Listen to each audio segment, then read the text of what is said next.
வணக்கம். தமிழ் சினிமால வந்து நெறைய ஜானர் ஆஃப் ஃபில்ம்ஸ்ல வந்து ரொம்ப எல்லாரோடையும் விரும்பப்படுற ஒரு ஜானர் அப்டின்னா, ஹாரர் ஜானர்ன்னு சொல்லலாம். அதாவது பேய் படங்கள் அப்டின்னு சொல்லலாம். அந்த காலத்துல இருந்தே வந்து பேய் படங்கள் மீதான ஒரு ஆர்வம் வந்து மக்களுக்கு நெறைய உண்டு. அந்த காலத்துல சின்ன வயசுல இருக்கும்போது 13ஆம் நம்பர் வீடு, அப்புறம் வந்து மை டியர் லிசா, அப்புறம் வந்து பார்த்தீங்கன்னா, ஜமீன் கோட்டைன்னு ஒரு படம், நாளை மனிதன், அதிசய மனிதன்னு ஒரு ஒரு சீரிஸு.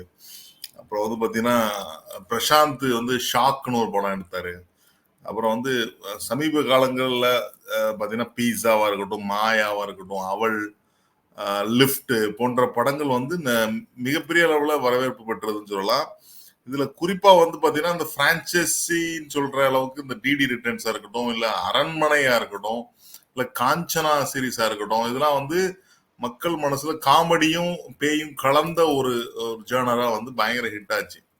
ஸோ அந்த வரிசையில வந்து குறிப்பிடத்தக்க ஒரு ஒரு ஹாரர் ஃபில்ம் அப்படின்னு பார்த்தீங்கன்னா, டிமான்டி காலனி. டிமான்டி காலனி வந்து 2015ல ரிலீஸ் ஆச்சு. அது வந்து பார்த்தீங்கன்னா, ஒரு எல்லாரும் வந்து "டேய் இந்த படத்த போய் பாருடா, வேற லெவல் படம்" அப்படின்னு சொல்ற அளவுக்கு இருந்தது. நான் அந்த டைம்ல சினிமா தியேட்டர்ல போய் பார்க்கக்கூடிய வாய்ப்பு எனக்கு இல்ல. ஆனா அதுக்கப்புறம் ஓடிடில பார்க்கும்போது பயங்கர மெர்சலா இருந்தது. சரி தியேட்டர் எக்ஸ்பீரியன்ஸ மிஸ் பண்ணிட்டோமே அப்படிங்கிற மாரி இருந்தது. ஸோ அஜய் ஞானமுத்துவோட முதல் படைப்புன்னு நினைக்கிறேன். ரொம்ப அருமையா பண்ணியிருப்பாரு.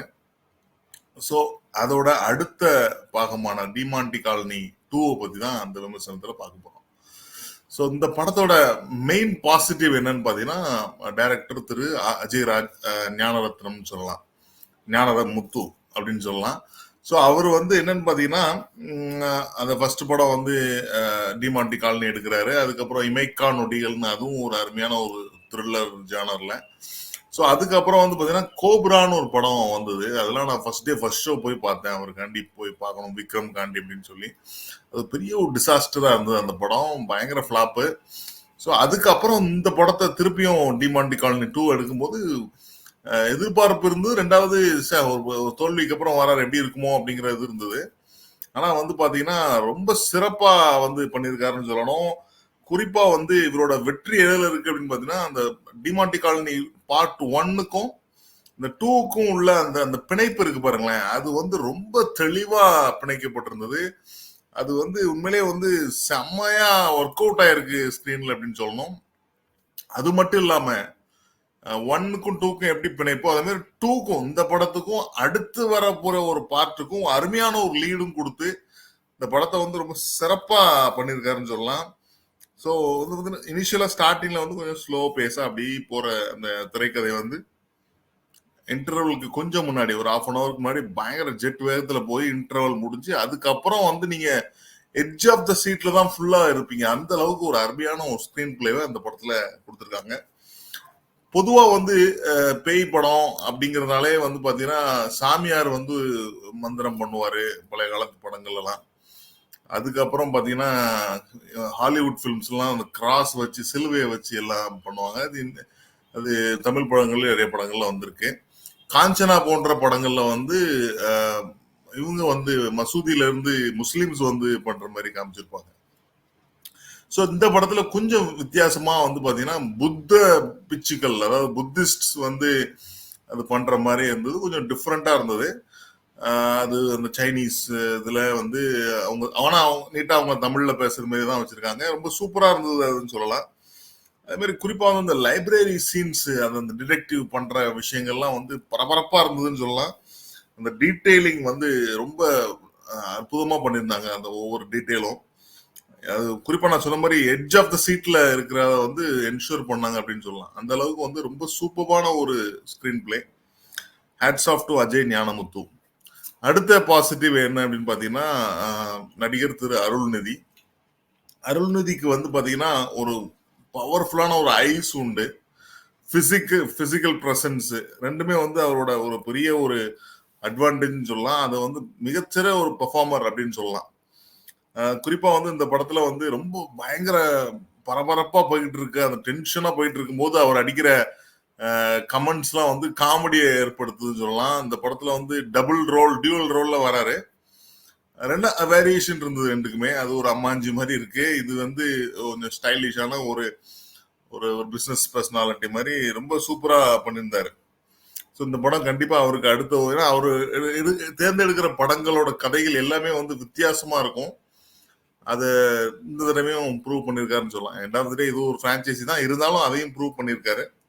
ஸோ அடுத்த பாசிட்டிவ் வந்து பிரியா பவானி சங்கர். ஸோ ராசி இல்லாத ஒரு கதாநாயகி தமிழ்ல அப்படின்னு முத்திரை குத்தப்பட்ட ஒரு ஒரு நடிகை வந்து மிக சிறப்பா அந்த படத்துல ஏறக்குறைய ஹீரோக்கு ஈக்குவலான ஒரு ரோலை வந்து அனாவசியமா பண்ணிட்டு போயிருக்காங்கன்னு சொல்லணும். குறிப்பா வந்து அவங்க கொடுக்கப்பட்ட ரோல் வந்து பயங்கர பவர்ஃபுல்லா இருந்தது. அது யோசிச்சு அவங்க எப்படி நடிச்சிருப்பாங்கன்னு யோசிச்சு பார்த்தாலே ஆச்சரியமா இருக்கு. ஏன்னா ஒண்ணுமே இல்லாத இடத்துல நின்று அவங்க ஆக்ட் பண்ணணும், கரெக்டா? ஸோ பேட்ஸ் எல்லாம் அப்படி போயிட்டு இருக்குங்கிறதுல அவங்களுக்கு தெரியாது. பட் அந்த முகத்துல காமிக்கிறது, அந்த அந்த இது பரபரப்பா இருக்கிறது, அதெல்லாம் வந்து சூப்பரா பண்ணியிருந்தாங்க. ஹேட்ஸ் ஆஃப் டு பிபிஎஸ். ஸோ அடுத்த பாசிட்டிவ் வந்து பாத்தீங்கன்னா நடிகர் அருண் பாண்டியன் அவர்கள். மிகச்சிறந்த ஒரு நடிகர் மட்டும் இல்ல, அவர் ஒரு பெரிய பிசினஸ் மேன் தமிழ் சினிமால. ஸோ அவரோட வாய்ஸ் இந்த படத்துக்கு ரொம்ப சூட் ஆயிருக்கு அப்படின்னு சொல்லணும். அந்த அந்த ஸ்லோவா பேசுறது, எப்படி பண்றது, அப்படி ஒரு வாய்ஸே வந்து அந்த காலத்துலயே எனக்கு ரொம்ப பிடிக்கும். மாப்பிள்ள கில்லாடி இல்லடா பலே கில்லாடி அப்படின்னு சொல்ற அந்த வாய்ஸ் எல்லாம் வந்து இன்னும் மறக்க முடியாது. ஸோ அவர் வந்து இந்த படத்துல வந்து ஒரு நல்ல ஒரு ரோலு, ஒரு ஒரு ஹாஸ்பிட்டலோட சேர்மனாகவும் ஒரு பிஸ்னஸ் மேனாகவும் வராரு. அவர் த்ரூ அவுட் அந்த பிரியா பவானி சங்கர் கூட டிராவல் ஆகிறதா இருக்கட்டும், அவரோட வாய்ஸ் எல்லாமே வந்து ஃபர்ஸ்ட் கிளாஸா ஒர்க் அவுட் ஆயிருந்தது. எனக்கு தெரிஞ்சு அவருக்கு தேர்ட் பார்ட்ல ஒரு பெரிய ரோல் இருக்குமோ அப்படின்னு ஒரு டவுட்டும் கிளப்புது. ஸோ அடுத்த பாசிட்டிவ் என்ன அப்படின்னு பார்த்தீங்கன்னா அந்த படத்தோட மியூசிக் சொல்லலாங்க. மர்சலான ஒரு மியூசிக்னு சொல்லலாம். சாம் சிஎஸோட பாடல்கள் வந்து மெலோடியா அப்படி இந்த படத்தோட காட்சிகளோட இணைஞ்சு போறது ஆடா தெரியல, நீட்டா இருந்தது மெலடி. ஆனா மிரட்டல் எங்க அப்படின்னு பாத்தீங்கன்னா பிஜிஎம்ல, அதுவும் குறிப்பா அந்த டிமாண்டி வர்ற சீன்ஸ்லாம் வந்து பயங்கரமான பிஜிஎம்ல போட்டு நம்மளை அப்படி மெர்சலாக்குறாருன்னு சொல்லலாம்.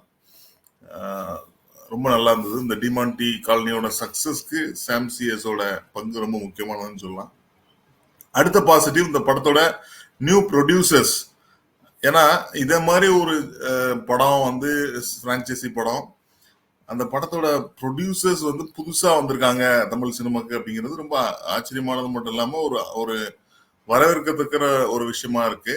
ஏன்னா ப்ரொடியூசர்ஸ் வந்து பாபி பாலகிருஷ்ணன் அப்படிங்கிறவரு, யூஎஸ் செட்டில்டவரு, அவரு, அப்புறம் வந்து திரு விஜய சுப்பிரமணியன் அவர்கள், அப்புறம் அஜய் ஞானமுத்து அவர்கள் எல்லாம் சேர்ந்து ஒரு ஒரு டீம் ஒர்க்கா அந்த படத்தை கொடுத்துருக்காங்க. ஸோ அதுவும் வந்து தமிழ் சினிமாவுக்கு ஒரு நல்ல வரவு அப்படின்னு சொல்ற மாதிரி இருக்கு. இந்த படத்துல நெகட்டிவ் என்ன இருக்கு அப்படின்னு பாத்தீங்கன்னா செகண்ட் ஹாஃப்ல வர்ற அந்த பர்டிகுலர் வீடு, அந்த ஒரு ரெஸ்டாரண்ட்டுக்குள்ள நடக்கிற அந்த விஷயங்கள் வந்து இன்னும் கொஞ்சம் அதிகமா இருந்ததோ, ஒரு டோஸ் கொஞ்சம், அதாவது அந்த அந்த உள்ளுக்குள்ள நடக்கிற காட்சிகள் நிறைய லென்த்தியா இருந்ததோ அப்படிங்கிற மாதிரி தோணுச்சு எனக்கு.